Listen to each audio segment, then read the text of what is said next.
Welcome to the July 8th edition of Take It From Tara. I'm Tara Bassett with my frequent flyer guest, Catherine Furrow.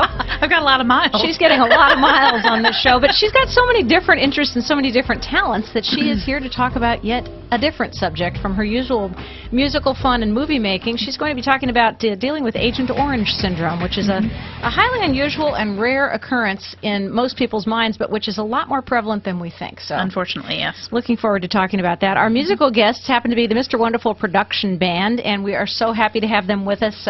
It's a duo today, Butch Williams and Ron Lewis, and we thank you both for being in with us, guys. Well, thank you for having us. Well, thank you very much. And such exciting news. They have beautiful CDs. This one, I understand, got a 5 rating on Amazon and all the other distributors. So, Butch, thank you for the copy of the CD. And here's another one, How Do You Like Me Now?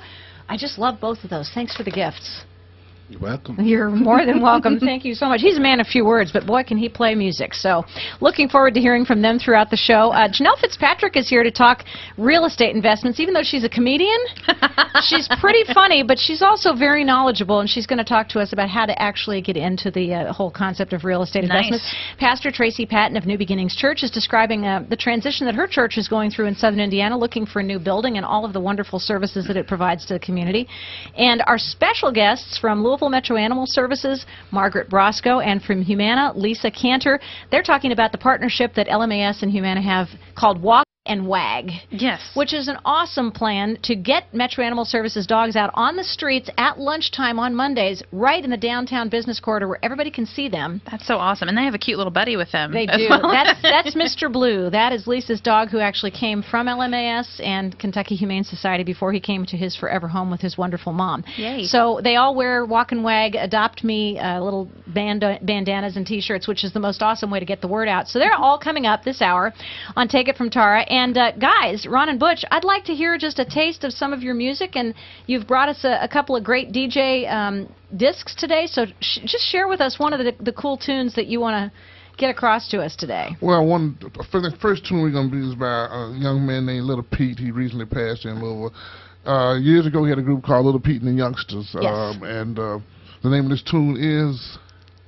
The song, it came out in 1962. Wow. And Little Pete had his first group. He has been about 14, and he sounds like Frankie Lyman. It was on the local label called the Leslie label. Amazing. It was done right here in Louisville, and this got him to this record.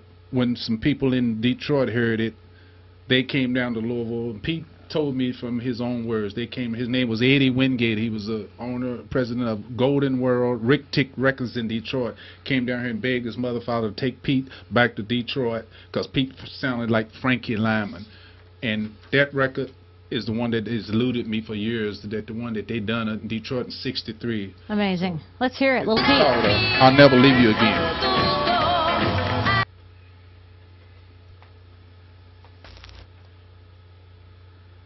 Get it?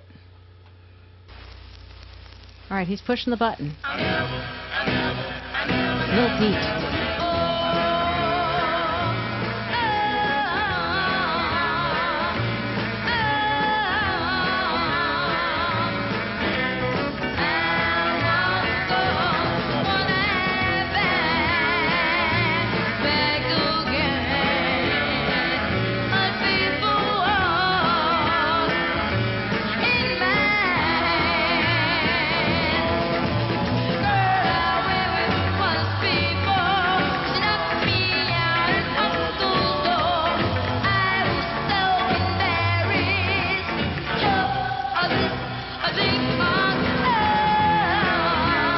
Does sound like a huge national voice that we should all recognize, and I can't believe he's a local guy. That's pretty cool.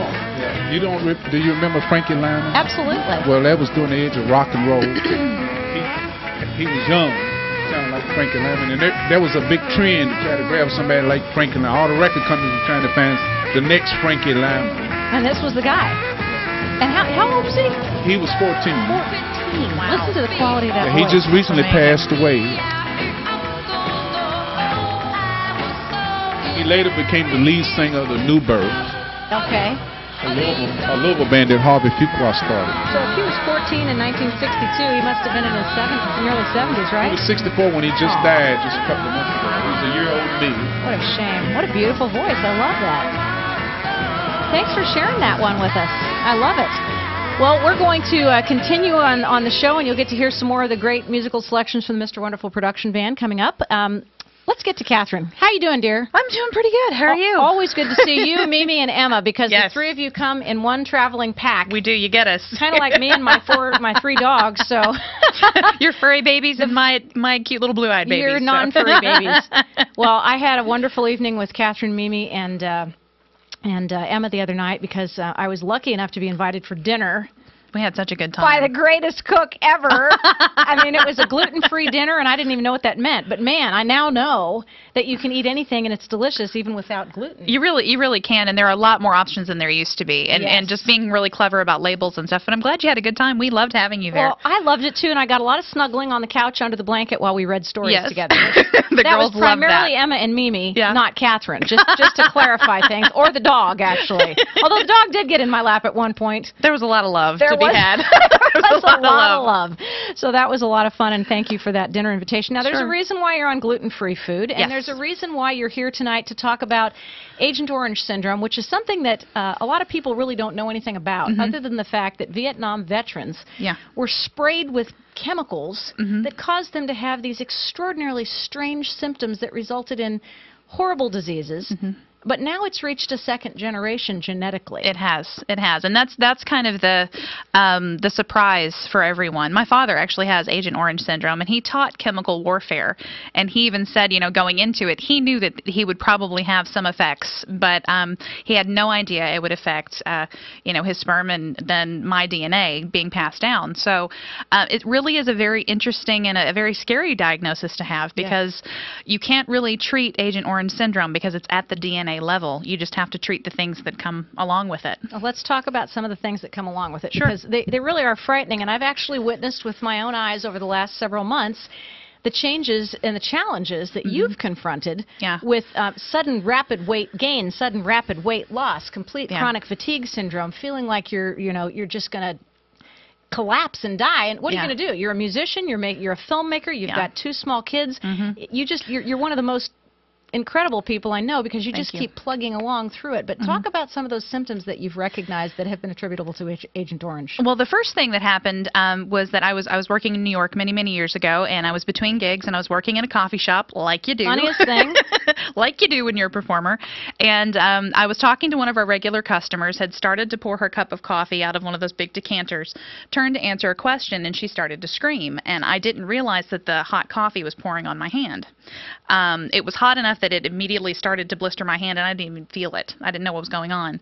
So I went to St. Luke's Hospital. At the time, it's closed now, but went to St. Luke's and was diagnosed with something called Raynaud's phenomenon. Right, which is an arthritis disease Yep. that makes you look like you have white frozen fingers, especially when it's cold, but that's weird that it did that with the hot. With the hot. And Yeah. so my question, because it was freezing cold out, of course it was New York City, it was dead of winter, and they said it was probably just the change in temperature going from, working outside because I'd had a lot of deliveries that day and my hands being very cold to being very hot. So go a few years down the line, I started to develop these cysts. Well, at first they thought they were cancerous, and thank God they're not. Yes. But what they had determined was my body couldn't process toxins anymore. And instead of flushing toxins like everybody else's body Through the does kidneys. through the kidneys, my body actually captures toxins in cysts and then attaches them and buries them inside my muscles. Oh, great. So, we've got that going on, and then the chronic fatigue Yes. began, and then I started to gain a massive amount of what I thought was water weight or just regular weight. In fact, I told you this story. That's One of the right. doctors told me, I needed to lay off the Big Macs, and I don't Oh, even my eat God. Big Can you Macs. imagine that? The Yeah. insensitivity. It really was. It was one of those Of things, that comment. you step on the scale and they automatically see weight. And I said, but I'm one of the healthiest people ever. I run, I do exercise, I do yoga every day. You eat beautifully. And you've witnessed Yes. that. We have I've a very eaten the same food that you've been eating. a very natural lifestyle. Yeah. So we started digging a little bit deeper, and then I changed doctors because I just wasn't happy with the care I was getting. I was Good. on so many steroids and so much medication, I couldn't gauge if I was ill or not. I was just numb. And then finally, when I was backed off of all of those things, I was sitting talking to one of my new doctors, and I mentioned my father having Agent Orange syndrome. And the look on his face, and he said, "That's it." Oh my gosh. And I get chills talking about it now because bet. I said, "What's it?" What do you mean? And he said, "We need to do some blood work, but I think you have second-generation Agent Orange syndrome." And I said, "Well, what does that mean for me?" And he said, "I'm sorry, but I don't know." And that's a the diagnosis scariest you part. just don't want to hear. You just, and especially, you know, the first thing I thought about were my two beautiful children. Absolutely. And so we had them tested immediately, and thank God they are fine and clean and very, very healthy. Amazing. But both of their births were very traumatic for me, and so we bet. learned that was one of the other symptoms. So it affects the autoimmune system first, and then kind of decides where else it wants to go in your body. All right. How many people that you are aware of, because this is part of the deal with trying to get specifically the government, the VA, to acknowledge Agent Orange second generation, effects. Yeah. How many people are you aware of who have these disease symptoms that can be directly attributable to second generation Agent Orange? For folks that have come forward and actually talked to their physicians, and physicians that will listen to that diagnosis, because there are a lot out there that still don't believe that this is something that's viable unless the tests are done. There are about 8,500 of us across the country. Now, they do project, one of the organizations that I've been working with, it's the, and I can never remember their Children acronym. of Vietnam Veterans Health Alliance, or COVA. That's what, I remember it by COVA. Yeah, but Agent Orange Dioxin Survivors Uniting internationally also. And it's an incredible group of people, it really obviously, is. trying it really to pull is. together because, you do have strength in numbers. You do. And the thing about actually getting the federal government to recognize that this is an issue for second generation, I mean, it was only about 10 years ago that they recognized officially that Agent Orange was an issue for veterans and actually started offering benefits and money. Now, it's time for the next generation to step up. There are about 8,500 who are documented cases. We have to wait until there are 10,000 documented cases before we can even go in front of Congress and start talking about this as a legitimate illness. So one of the things that I'm starting to work on, as you know, and you've been a great help in this, is getting the word out, because so many people of my generation have all of these kinds of symptoms. I mean, one of the most common symptoms is the celiac disease, the gluten allergy. Right, exactly. And so many of us have it out there.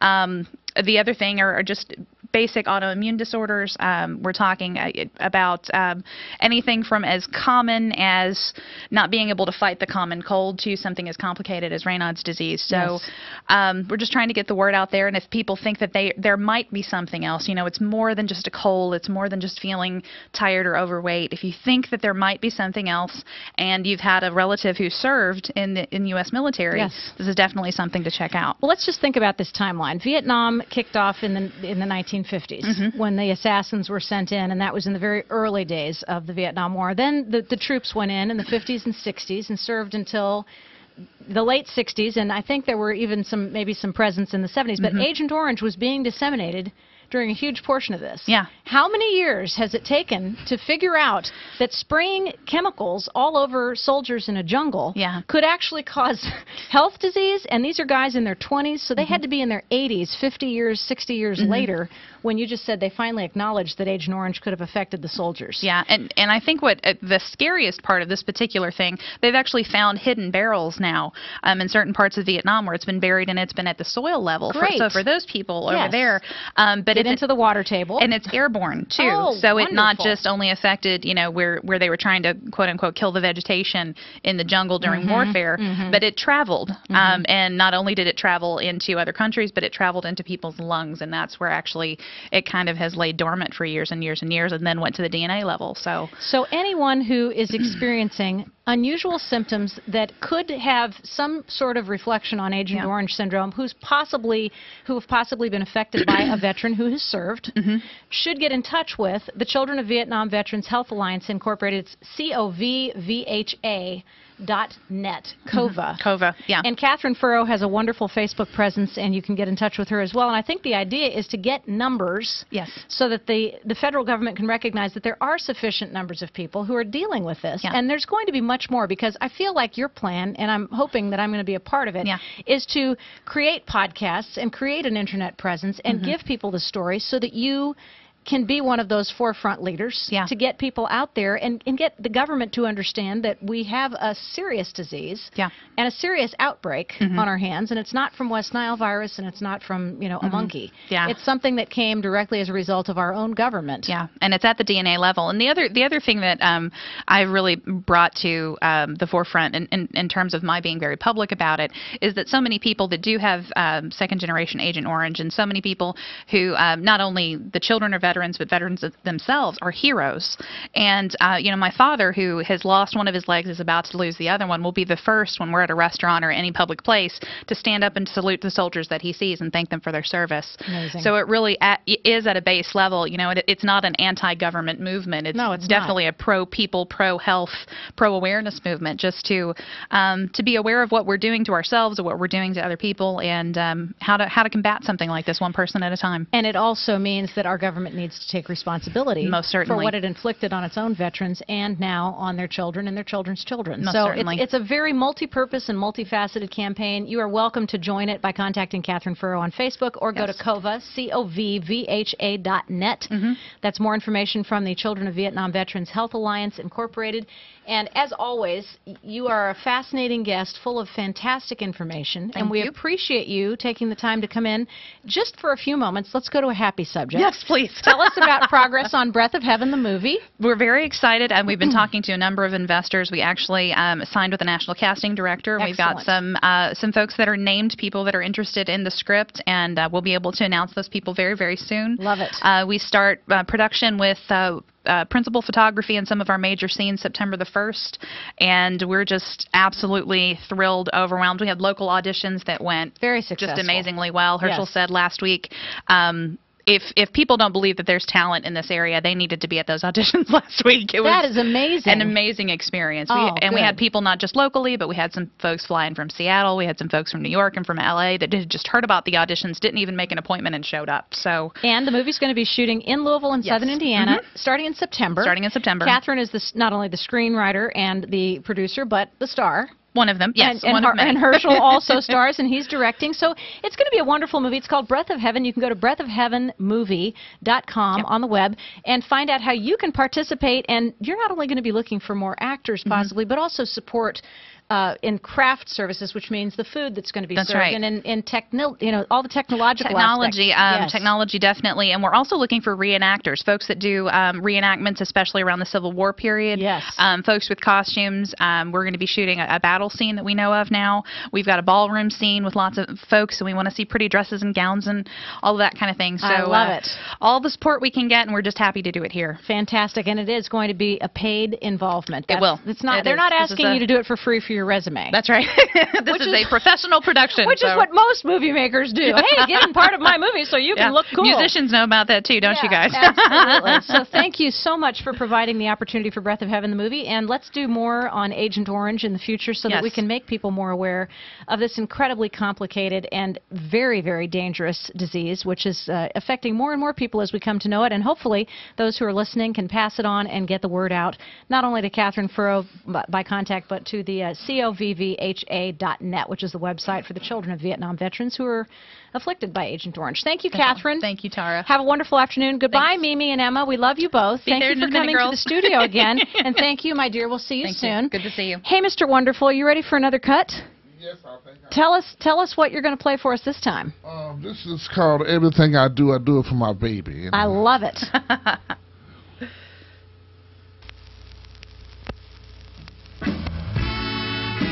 Everything I do it for my baby. Everything I do, I do it for my baby. When you see me walking, I'm walking to my baby.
awesome. Thank you so much to both of you guys, Mr. Wonderful Production Band, Butch and Ron. And tell me a little bit about that guy who was singing. That's a 1965 recording by a group called Donnie Murphy and the Ambassadors. They were out of Dayton, Ohio, and they moved here in '64, and they set up shop here in Louisville. Amazing. And became one of the best favorite bands down in the West End of Louisville. So I always love it when you start the record because you can actually hear the vinyl. Yes. right. That little tiny hiss. We left Ain't it nothing like it. We left it in there for a reason. I like it.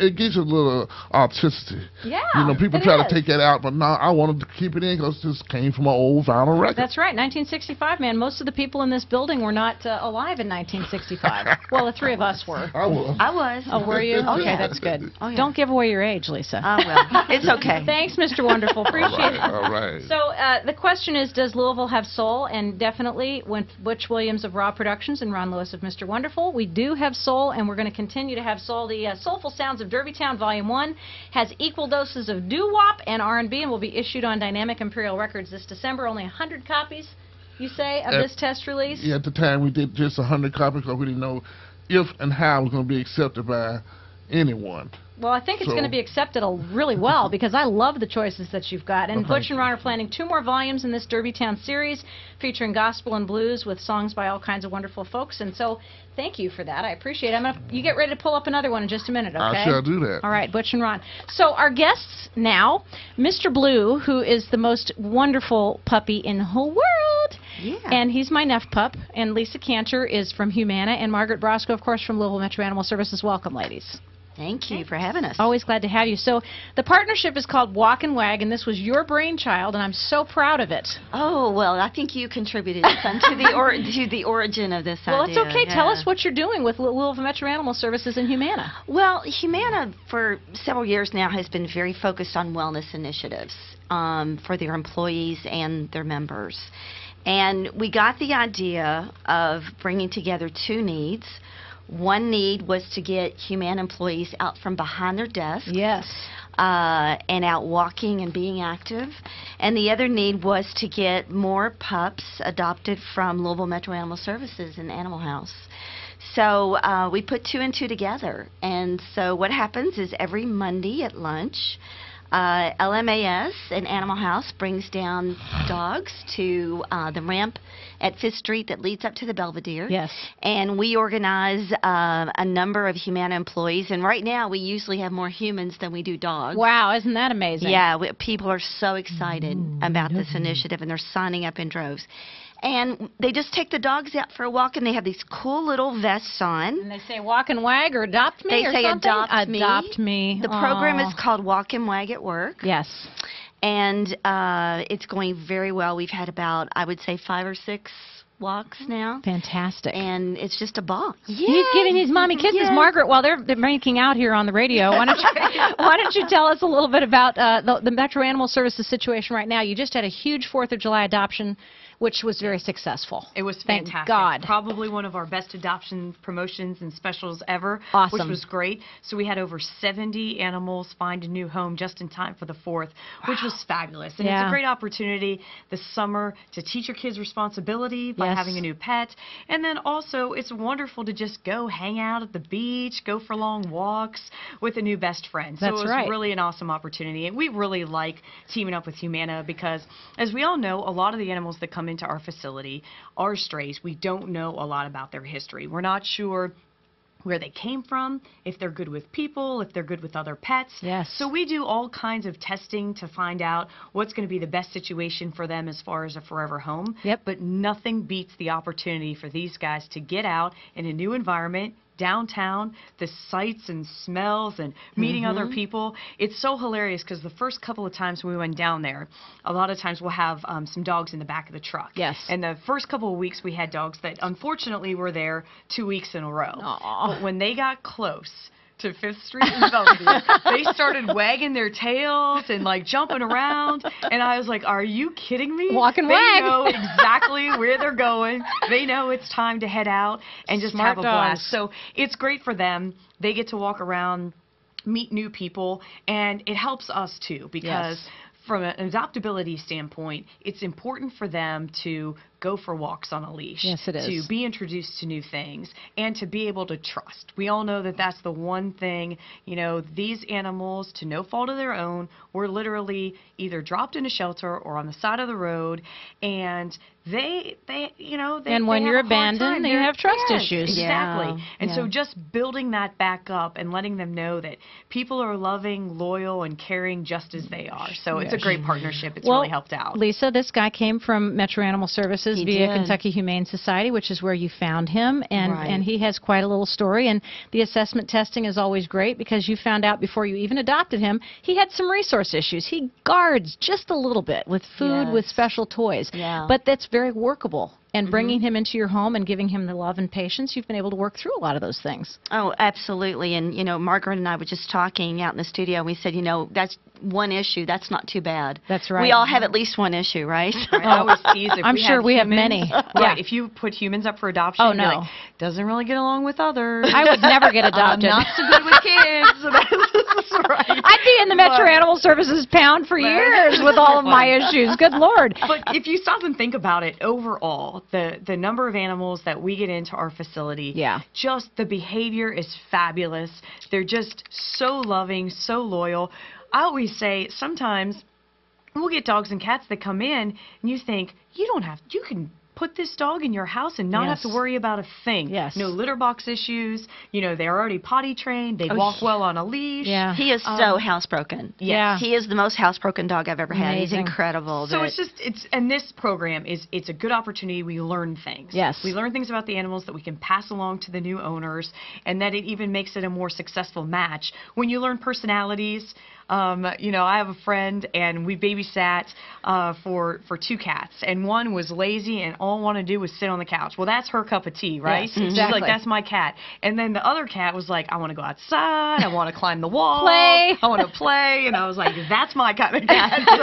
So we always are like, what are you looking for? And we'll help you find that connection. Well, I know, Margaret, also, you're always looking for partners, which is wonderful. In this particular type of situation, you want to make sure that the people who are coming to Walk and Wag are aware of the fact that they're trying to get people adopted from, listen to me, trying to get dogs adopted from Louisville Metro Animal Services, and that the way to do that is through the walking. Other corporations can be involved in doing similar things in different parts of town, and you guys are always willing to work with organizations like Humana when they come up with a great idea like this. It took you, what, a couple of weeks, maybe Oh, a month yeah. at the We most put it together. to put it together? And something you just mentioned is so significant about this program, and that's the fact that it is downtown. Right. We get so much attention Yes, when we you walk do. the dogs because you do not see dogs downtown. That's right. And people will walk up to the truck and say, "What's going on? What's going on?" And it's really getting. And a you lot always of do good it at attention. lunchtime during the busiest time when there's a lot of traffic Right. out on the sidewalks. Exactly. Rain or Right. shine, you guys have been doing it, which is pretty cool. One day We've we had had to cancel- thunderstorms, We had right? a little rain Rain, lately, right. Okay. in case you haven't noticed. Yeah, just a There's little. been a little rain.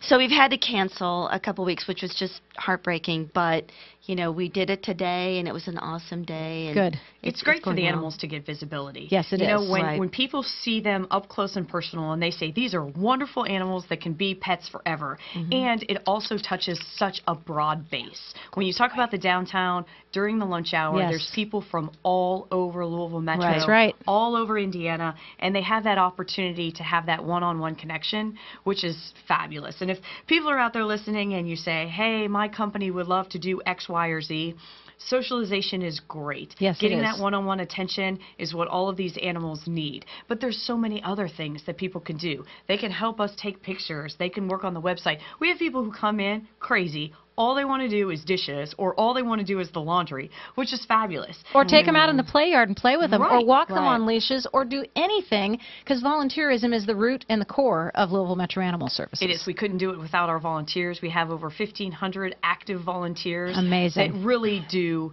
everything. Now, They how's do everything how's for the us. census right now? What's your population like? Is it just incredible, or is it under control? It's off the chart. As you know, I've been here for over about 2 years now Yes. in August. And last month in June, we had our highest intake of any month that I've been here. And, traditionally, we've been doing a great job with spay and neuter, responsible pet ownership. Yes. We do everything we can to make sure that people realize that do everything you can to keep your pet in your home, and we'll try to help as much as possible, finding placement and things like that. But to see the intake numbers kind of have that spike again this last month was, disheartening for our staff who come in day in and day out to take care of the animals that the community just didn't want anymore for a variety of different reasons. So we did a great job of trying to get out there and let the community know that it's absolutely essential and important to be responsible, to take those proactive measures. But we know we have a lot of work to do, and we always say that. Our live release numbers have increased dramatically. The adoptions are going through the roof. We've reached out to rescue organizations from throughout the region. Yes. Things are going so well. What we always want to remind people is, yes, things are going well. Everybody's doing a wonderful job of working together with volunteers and rescues and our partners, but we need to keep going. Yes. We need to keep going because it's one of those things, I have dreams at night saying, wouldn't it be great if there was an empty shelter? Wouldn't it be great if we were out of business? That's what we want. It would be absolutely fabulous. But we say that there's a lot of work that needs to be done, but as long as we keep coming in every day, looking in the mirror and saying we're doing the best job we possibly can for these guys to find them a new home, that's really all we can ask for. And thank you for continuing to reach for that no-kill 100% live release rate, because that's what we all want so much, and that's what Justin Scally has done such a great job with you and Donald on the team. Now he's moved on, but another successor will come in and hopefully have the same great working relationship with you and Donald that Justin did, because you guys are a great team. Absolutely. It's important, and the city has made such a wonderful commitment to Louisville Metro Animal Services to making sure that we continue to reach our goals, that we will all work together. And I think that just that commitment that they've made, bringing in the new leadership team, they're going to do the same thing for the new person that comes in and just continue to make strides to making Louisville a place to be proud of as far as animal welfare goes. Give us a contact number for Louisville Metro Animal Services at Animal House, Margaret. Right, 473-PETS, and really that's an easy number, 473-7387, and you can hit adoptions if you need to talk to somebody about an abuse case that's going on in your neighborhood. Right. All of those questions or concerns, just dial that one number and we'll be sure to help you out. Fantastic. And Lisa Cantor is a wonderful representative of Humana, where she also happens to work. But thank you for the Walk and Wag program. Absolutely. You're welcome. It's a blast. Really appreciate it. We say it's a win-win. It is a win-win. And anybody else who's interested in instituting a similar program in your business or corporation, especially if you're downtown and you want to be a part of something so wonderful, just contact Margaret Brosco, 473-PETS. Got it. Easy to do. Lisa Cantor and Margaret Brosco from Walk and Wag, Humana, and LMAS's newest partnership to promote the adoption of our animals throughout the county. Blue, thank you for your wonderful job and for washing my hands with your delicious little tongue the whole time. Now he's going to kiss his mommy again. Yeah. No PDA on radio. Oh, come on. Thank you guys so much. All right, Mr. Wonderful, I'd like to hear another selection. Who are we going to hear from this time? This song here is called "The Count," and it's by a group that was called the Checkmates. And you can tell a little bit about that if you don't mind. Go for it, Butch. 1963. Wow. The Checkmates with the band, the local band, the Epics backing them up on the local label Halt Records. Love the Epics. Fantastic.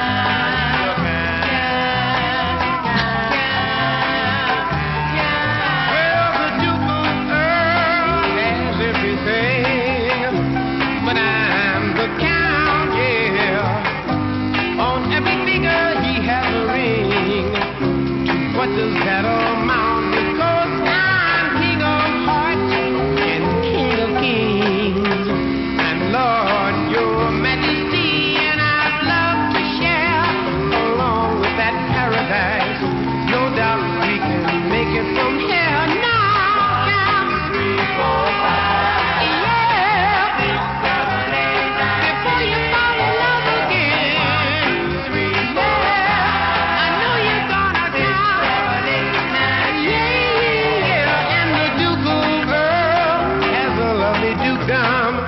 That's how he caught his Duchess of Earl. The Duke of Spider, she a flying his web. She was forced to be his girl now. Meridian Acupuncture provides healthcare services to improve and promote the well-being of their patients and the community they serve. Meridian's vision is to educate and empower us to make healthy lifestyle choices, to understand how to heal ourselves, to prevent illness, and to recognize that health is a daily journey. Meridian's practitioners of East Asian medicine specialize in allergies to depression to menopause and much more. Trying to stay healthy, coping with stress, managing serious illness. Meridian Acupuncture is a resource. 311 Wallace Avenue in St. Matthews, 290-8788, meridianlouisville.com. Thank you to Meridian Acupuncture for not only great acupuncture, but also Chinese herbal medicine, which is fantastic. And they brewed me up, Janelle, some delicious, kind of a tea, but it's like a magic potion, I think. And it comes in glass jars, and it really has an interesting flavor and taste. And I'm just supposed to drink it throughout the day and get about a jar of it in every day. And it has a wonderful feeling of well-being when you drink it. And there's nothing potent in it. It's like it's not alcohol, like something obviously. from the Andy Griffith Show. No, it's not moonshine. It's absolutely Chinese herbal medicines. Janelle Fitzpatrick joins us, and you know her from her stand-up comedy and also from her wonderful show that has been airing on Crescent Hill Radio with Ed Snyder-Black, and that was CHR Comedy Zone. Janelle has left the Comedy Zone to do bigger and better things, and she just concluded a wonderful weekend of comedy, women stand-up comics who are so funny. Tell us about that Saturday night gig. That was the No Balls of Meat Female Comedy Contest, named after a pizza order. It was our 4th year, and we had our round 1 this past Saturday. We have round 2 this coming Saturday at the Bardstown, and we have 8 new women coming in this Saturday. So the top 3 from each week go to the finals on July 26th. And you know what I love? I saw a comedy show the other night, and you were the only female performing, and there were a bunch of guys. And the guys just have one topic in their comedy. Right. I won't even say what it is, but you can guess, because that's all they think about every 3 seconds throughout the day. And the women were so much more imaginative, and it really, I just enjoyed the female humor, the brand of humor that was shown. So I can imagine the No Balls of Meat is going to be hilarious over the next few weeks. Great. Yeah, it was. So we're here to talk about real estate, because you kind of got into a whole different ball of wax, so to speak, instead of balls of meat. Right. Talking about investing in real estate because you felt like it would be a really good way to, preserve your economy. And so just give us a hint as to how you got into it in the first place. Well, in 1987, I got a real estate license, Kentucky real estate license, and did a little bit of real estate on the side for a few years, and then I started teaching the pre-licensing class. Wow. And then I decided, I had a friend of mine, and we thought, we ought to get a rental property. That would be a good investment. There you go. And I could do a whole comedy routine on that. But right. And so since that time, I'd say probably around 1990, I've been investing. And there are different kinds of investments. A lot of people invest in flip houses, which we've done that. Some people keep them for rentals, which I currently have some rentals. So, there are a lot of different ways you can go about investing. And so over the years, I've sold off quite a few of the houses or flipped them within 6 months or a year. And right now I have 9 rentals that I deal with. So how do you find these things? Do you just drive around looking for signs, or what's the most efficient way to find rental properties it's to buy? funny that you say drive around, but that's how I got my own house. But there are several places. One would be just on the market, listed through MLS, through a realtor. The others would be auctions, and a lot of times there will be auctions that are absolute auctions, which means there's no minimum bid. So sometimes you can pick something up fairly cheap. Wow. The other one is a sheriff's sale, which is basically a bank repo. Okay. But you can go to your local county sheriff's department, and they will have a list. And then you can go drive around and see where these houses are. I never knew that. You actually walk into the sheriff's, not even the sheriff's office. You walk into the lobby, and they go through them, and they auction them right then and there. Incredible. And then by owner. One time I had a lady I worked with whose mother-in-law passed away, and her husband worked out of town, and she said, I know you're into this. Do you want to buy this house? Incredible. And I went and looked at it, and I did. Yeah. So it's just, getting started, you don't have to have a real estate license to invest. You could have something like a nice book on landlording. It looks like the guy from Monopoly on the cover there. Oh, kind of does. Yeah.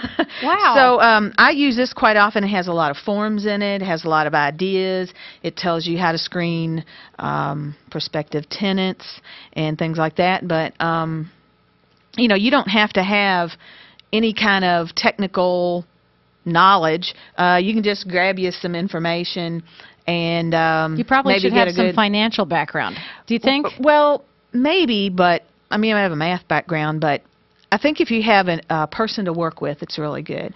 So if you go down together, not alone. Yeah, that's right. And also, if you decide to do it yourself or if you decide to go through a bank, what do you need to know for financing purposes? Right. Now, it's very different today than when I started. When I started, literally, I had a couple of local banks and a banker, and I would say, hey, can you go by and look at this house? This is how much I need. This is how much I need to fix it up. And he would literally do a drive-by. And I would kid him and say it's just a cardboard cutout of a house and you just give me a lot of money. But he would do a drive-by and say, yeah, we can give you that much money. And we would actually go within a couple of weeks, close on it, and get a check for half the fix-up money. He'd come by a few weeks later and give us the other half, make sure we still were living in this country. And that was it. But now it's very different. This time period in real estate, rough. It's very rough to get a bank loan, yes, even if you have good credit. And so for sale by owners and contract for deeds are the big way to finance investments right now. Really, for sale by owners and contract for deeds. Right. So you don't have to go through a bank. If the owner can do that, then that's pretty much what they're doing. Wonderful to know. Finding good tenants is another big goal of any landlord, because there's nothing worse than going back into your rental property when they've moved out and finding it trashed. Right. That's my big goal. Is yeah, to find exactly. Good tenants. Find good tenants. How do you do it? Well, there are some people who've helped me in the city-county building. Okay. I can call and find out if they have ever been evicted officially. Oh, that's handy. So I would know. Yes. I have a few people that I've talked to over the years, and we keep in touch with each other and say, hey, do you have anything for rent? Hey, by the way, I just had to evict so-and-so just in case they come looking. And that's kind of helped over the years as well. Sometimes it's a crapshoot. It really is. I bet and it is. They can get good references. They move in. Anything can happen. They can lose their job, and then, you have that whole situation of having to go through eviction, because if you don't go through an official eviction process, then they can continue to stay, and you cannot legally get can't get them out. So wow. It's like it's really the Roach Motel. You check in and you don't check out. Exactly. Can you do background checks on people who are prospective tenants? Yes. There's a place where you can charge them up front, and you can do a credit check.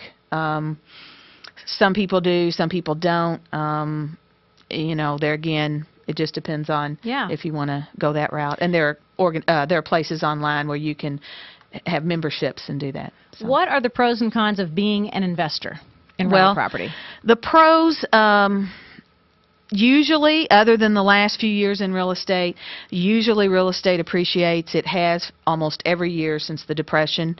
Last few years, it's a little flatline, right? It has been. Took a big dip and then started to climb again, but sort of just flat right now. But overall, it's generally something that appreciates, and you get a tax write-off. Yes. You get a tax break, you get depreciation, which is depreciation. The house itself doesn't depreciate, but on paper, you get to take that on your taxes. Any kind of repairs that you make and that sort of thing. And, hopefully over the years, 10 years after you have that house rented out, it will be worth twice as much as when you started. Absolutely. So let's see that landlording book again. And where would you pick something up like that? Could you get that at half-price books? Probably, yes. I'll sell it to you half-price. There you go, right there. Any bookstore. Okay, good. Just go into the real estate or investment section, and you can pick up a similar book. Like I said, it has leases. Another thing I've done is I have a membership to Law Depot. Oh, that's good. And Law Depot I found to be really good, because you go online, you start filling out a lease, and they just ask you the questions. Contracts, and you type forms, it right. all that stuff. That's and cool. they actually do it for you. You just fill in the blanks with their questions. So amazing. It's been really great. Well, if you're interested, look up Janelle Fitzpatrick on Facebook, and she can probably answer the questions that you may have about becoming a landlord. Thank you for taking the time to share your expertise with us. Thanks, Tara. And you want to stick around for a few minutes, because Pastor Tracy Patton is going to be Right. coming on to talk about New Beginnings Church. You're very involved with that. I'd love to Yes. hear what you have to say about it, too. And we're going to play a real quick promo for AVC Security, and then we're going to ask you to play another tune, Mr. Wonderful. You ready for this? So we want to thank AVC Security, Linda Herrick Hillenbrand, and Jim Hillenbrand for their sponsorship of Take It From Tara. It's a wonderful company that's right here in the Crescent Hill area, and we thank them very much for their sponsorship. AVC Security. The Leukemia and Lymphoma Society's Man and Woman of the Year campaign is a national 10-week campaign to raise funds to help find cures for blood cancers. Candidates like Linda Herrick Hillenbrand utilize their leadership abilities and resources to conduct their own fundraising campaigns. And Linda won the Champions Award this year for her efforts. Monies raised help the Leukemia and Lymphoma Society fund blood cancer research and provide education and support services for patients and their families. LLS.org/KY for more information, 584-8490. Thank you to AVC Security's Linda and Jim Hillenbrand for their efforts to fight leukemia and lymphoma. And we are back, and we have a wonderful, another selection from Mr. Wonderful. Who are we hearing? This is a 1971 recording of a vocal style, doo-wop type style of a group around here called the Aristocrats, and it was on a local label called Rondo. Wow. Alan Martin. Oh, Alan Martin Productions, fantastic. J-Town facility that was in... I like to say all four of these guys are deceased now. Amazing. 1971. I like their sound. One of the members was the son of the late Clyde McFeather. His name was Billy McFeather. Yes. Yeah, they had a great sound. It all sounds like Motown, and they're all Louisvillians. That's the best part. I mean, it sounds like Barry Gordy discovered these guys and put them on the air, and they're all Louisville guys. Louisville has always had great talent. All types of music, all genres of music. Louisville, Kentucky has always had and always will have great entertainers and musicians. Pretty amazing. Yeah, I remember I did my first recording at Sambo back when I was in high school, 1966 or 67. So now that's gone. They should have preserved that building out there on Taylorville Road in J-Town, but they didn't. Aww. And it's all gone. So most of the recordings came from them in the early years. Well, you've got quite a collection of these recordings too, don't you, Butch? Well, these are all from my collection, yes. That's amazing. I would like to say, if possible, that if anyone wants a soulful sound of Derbytown CD, they can contact CD Baby, log in on CD Baby. Go to Amazon.com, and it is there. You can call 1-800-289-6923. That's 1-800-289-6923, and tell me you want to order the soulful sounds of Derbytown. And it's just the first in many volumes that's going to be produced. Yes, ma'am. Thank you so much, Ron and Butch. I appreciate you both very much. We are going to be talking with Pastor Tracy Patton, who is a wonderful pastor of a church called New Beginnings, and you're meeting right now at 300 Spring Street in Jeffersonville, and it's a great little place, but you're looking for your own building, so you're raising money right now to be able to actually purchase one. I like that. Yes, we are. Thank you. You're welcome, and it looked like you were going to have one there for a while. It did. And some stinker bought that building right out from under your noses. Talk to us about the process of raising money for building, a church and actually buying a building. And with somebody like Janelle helping you, that's got to be a great advantage. That's right. As right, a landlord herself. So what's the process of going through to get it, and how much do you need to raise before you can even think about it? Well, we are at 300 Spring, and we love that location in downtown Jeffersonville. However, we are outgrowing it quickly. Yes. Number-wise, but we also have lots of kids, so we want room for children's church and things like that. We also have a clothes closet and a food pantry and things like that we want to open up to the community on a daily basis if we had our own building. Amazing. The bank has suggested we start with about $75,000. Wow. For our down payment, and we've raised about $14,000. Good. In a 3 or 4 week period. Wow, that's still have fantastic. a long way to go, but it was a quick start. So. Well, you're doing it with a membership that started with about 5 people in March of 2010 and now is, 80 strong? That's exactly right, yes. That's pretty good. 14,000 from 80 people is not bad. Right. And so how do you reach outside that group to get more investment of people who want to support the church?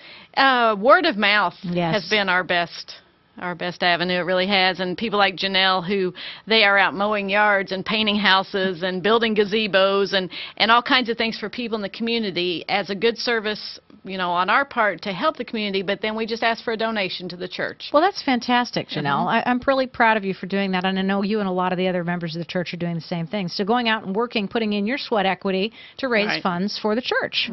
Pretty cool.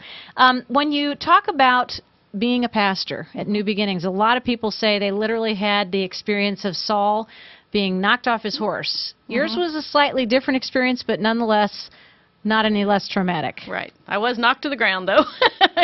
Definitely. Back in 2000, I'd always had a relationship with God, but wasn't doing anything for God. And in 2000, I collapsed of a ruptured brain aneurysm. Wow. And wasn't expected to live through the night. The doctors said, call in the family and tell her goodbye because she won't be here tomorrow. And miraculously, I did wake up the next day. And I knew then that God had a calling on my life, and it was time to get busy. And so for 9 years, I served as a deacon at another church, and in the process was being trained to become a pastor of New Beginnings. That's fantastic. What a story. Good Lord. And when you talk about qualifications for membership at New Beginnings, what does it involve? There are no qualifications. Absolutely none. I made it. That's why she passed the test. That's right. That's exactly right.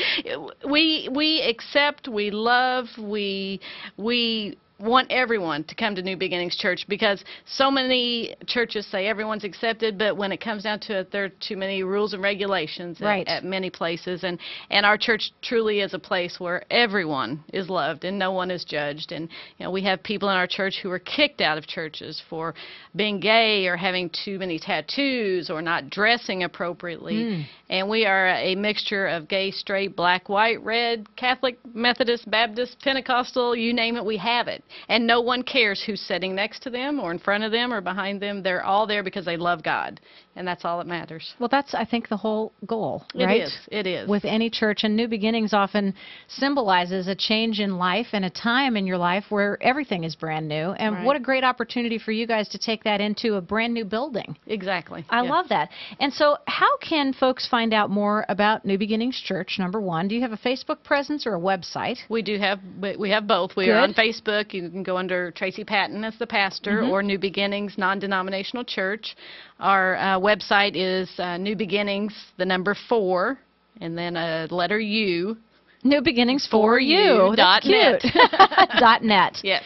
Very good. And it gives the times of the services, which are on Sunday morning and, let's see, Wednesday evenings at 6:30.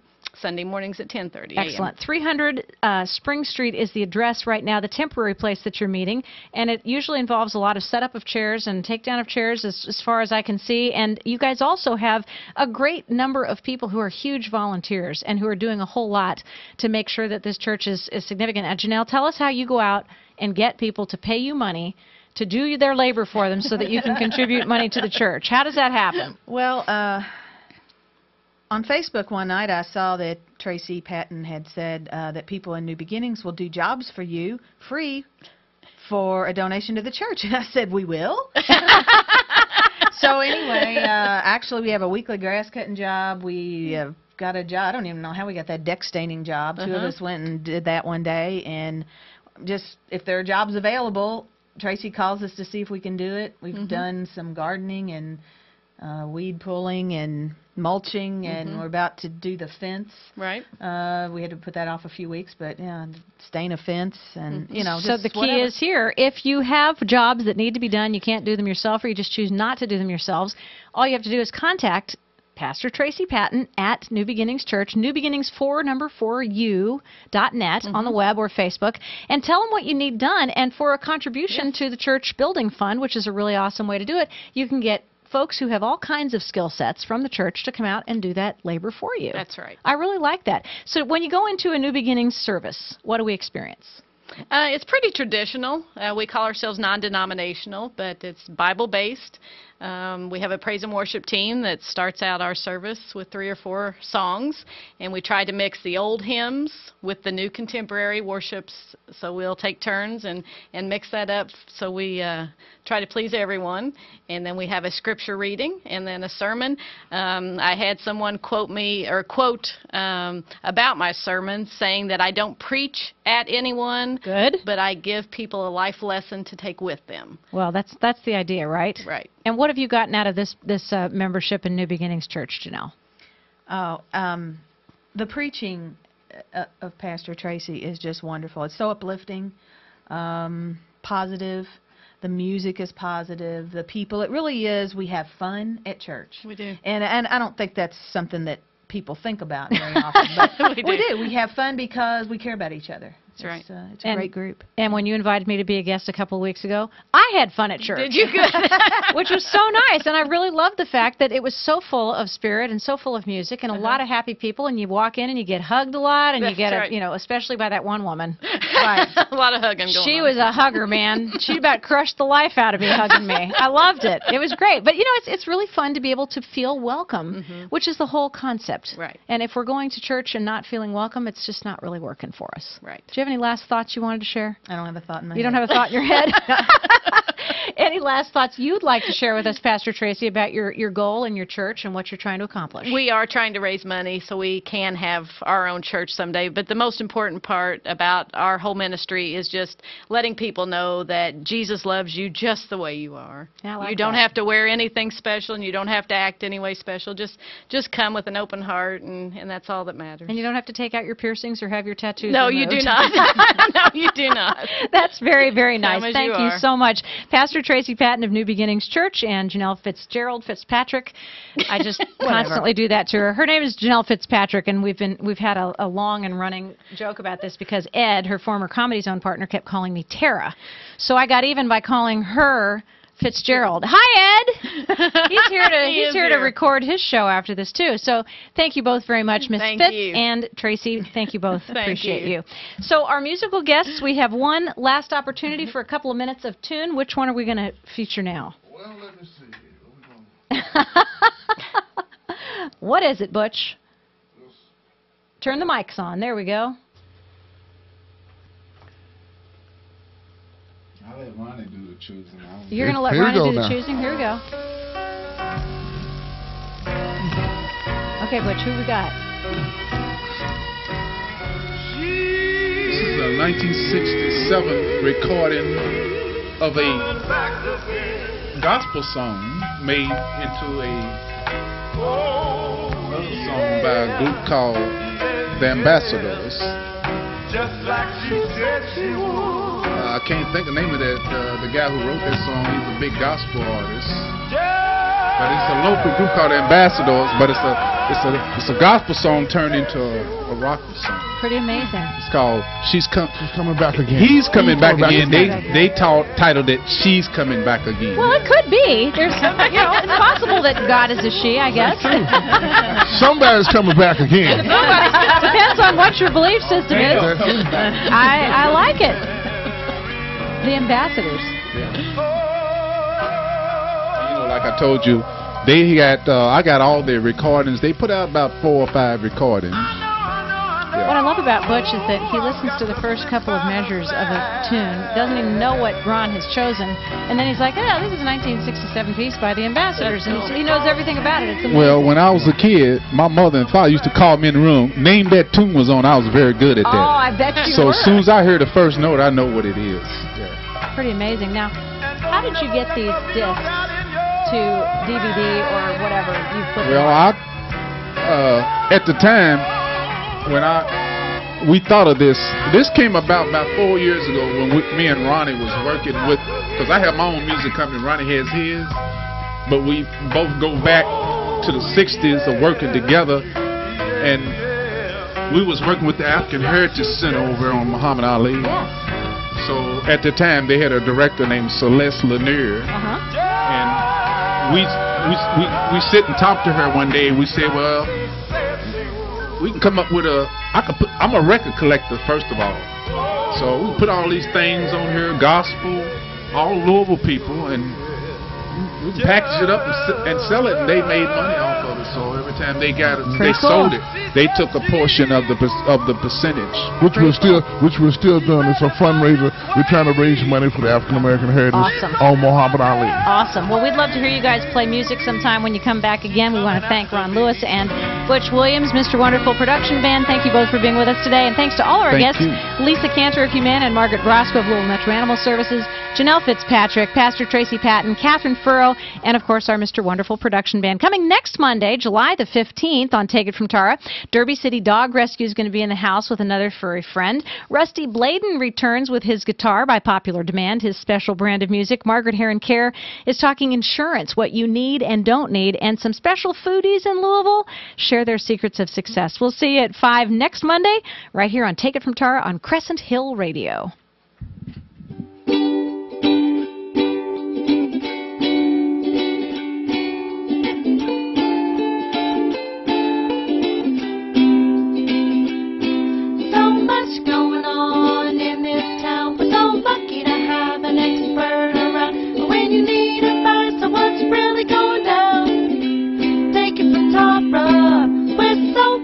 Choices, it ain't easy. Get the bank for your buck, give you dollars.